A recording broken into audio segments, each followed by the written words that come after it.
Our story begins at the beginning of the Iron Age in 750 BC.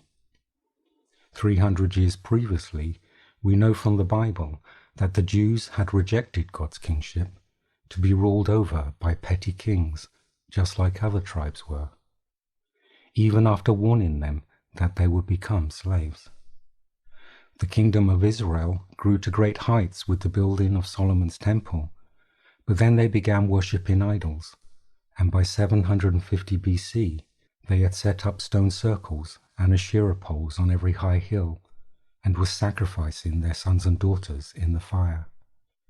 Now all the tribes of the ancient world had sold themselves to do evil, and Mother Earth's life was in peril.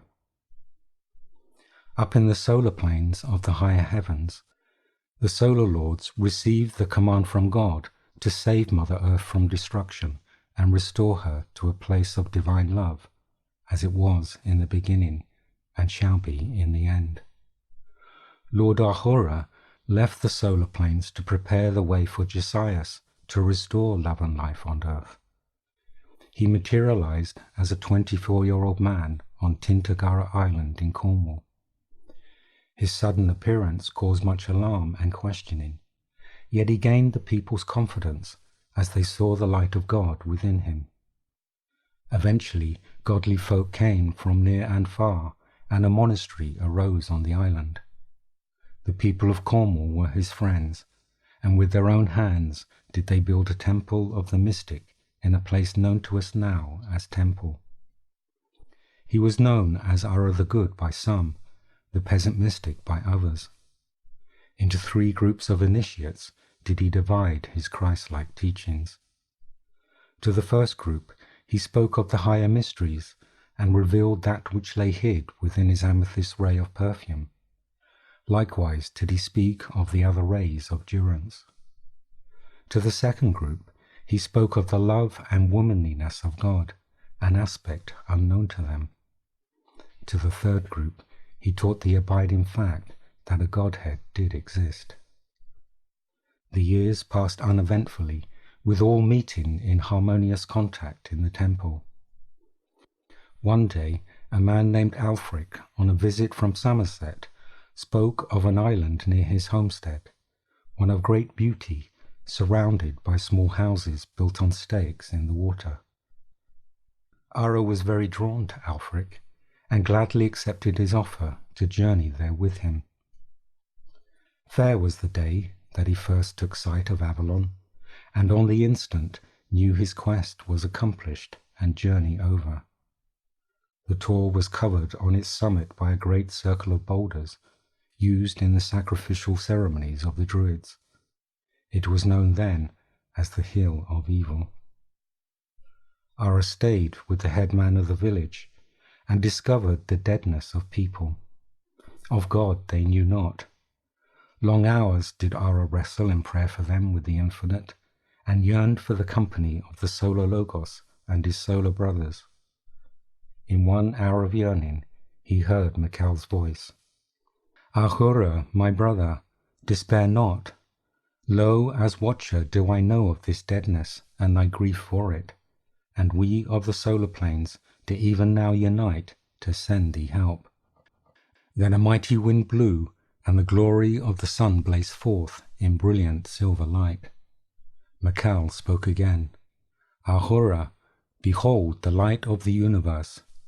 Rise, my beloved, and receive unto thy hands the Grail of love and healing.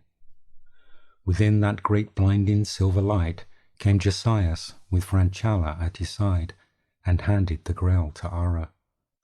It was a bowl of shining substance of pure radium. Its sweet sides were fluted and clad in many facets of light, and at its heart glowed a rose colour. Ara held it to his heart, and went to Chalice Hill, where he communed with God and his solar brothers for 5 days. Then he heard the voice of his brother Franchala. Ahura, beloved, rise and dig a deep bed wherein to cradle the precious thing, for it has been given through thy hands to be unto the earth a source of joy and blessing. There shall the streamlet that runs nearby draw its substance and flow with life-given essences to this isle, and through its glancing ray to the whole world. Healing shall flow from it. Love is nurtured in it. It is the source of God, loveliness. Ara wrapped it in his white cloak and lay it to rest deep within the hill, and a huge rainbow encircled. Afterwards he lay upon the spot and beheld the making of the Grail. He saw Josias holding a manifest portion of his ray of life and love. Then his perfumed breath breathed his love within it, turning the heart of radium rose-color. Then he saw each solar brother breathe a portion of each ray within it. Then the essences were fashioned into a beauteous bowl, the Grail. For 48 years did Ara dwell on earth. Often did he visit the Grail and lie there in meditating ways. One bitter wintry day he heard the voice of Josias.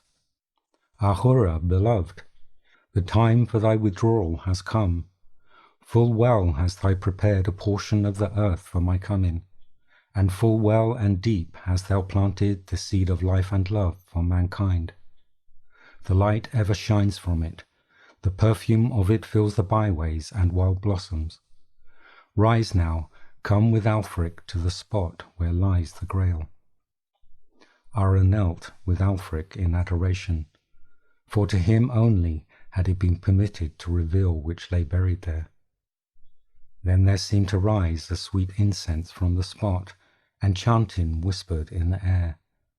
Then before the eyes of Alfric, the atoms of Ara's body became disassociated and fled in a cloud, being absorbed back into his solar body.